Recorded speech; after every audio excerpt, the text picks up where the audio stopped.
Today's story is about Meredith Susan Cara Kercher. Meredith Kercher was like most 22-year-olds in the Western world.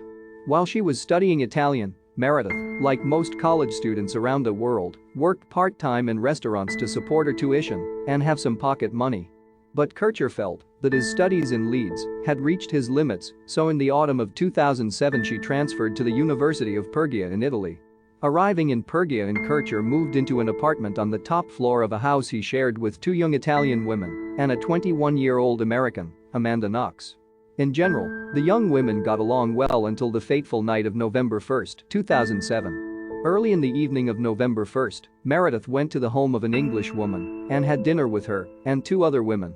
Knox said he noticed a few drops of blood in the bathroom he shared with Kercher and that Meredith's bedroom door was locked. He then left the apartment, but later returned with Solicito when they noticed from the outside that one of Kercher's bedroom windows was broken. Meanwhile, Knox and Kercher's roommate, Philomena Romanelli, returned home with a friend who broke down the door to Kercher's room.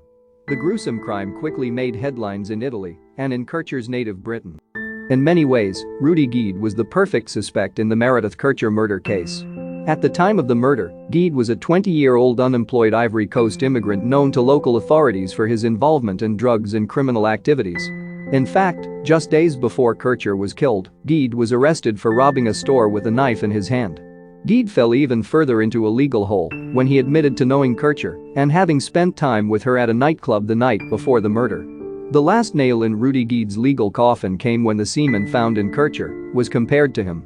After Kercher's body was discovered and the death ruled a homicide, police followed standard procedure and questioned Knox and Solicito.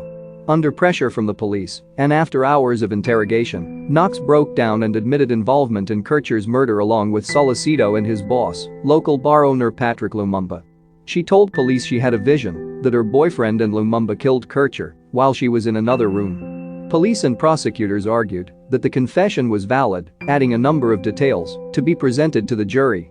Prosecutors found that Kercher was killed in a bizarre and sadistic sex game in which Solicito and Knox held the Briton for Guede to rape.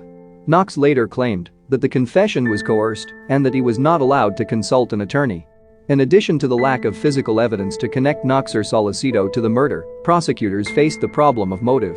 Guede's murder and rape of Kercher turned out to be incidental to the robbery of her home, but Knox and Solicito apparently had no real motive for killing the young Briton. Knox and Solicito were tried together and convicted of murder on December 5, 2009, which many experts believe was largely due to the negative publicity Knox received in the international media. The appeals court ruled that the little physical evidence linking Solicito to the crime scene, no physical evidence linking to Knox, was likely the result of contamination. Knox, now convicted of defamation, has been trying to pull himself together in his hometown of Seattle. Kercher apparently caught him breaking into her home, so the convicted killer decided to rape and murder her, then carelessly ran away.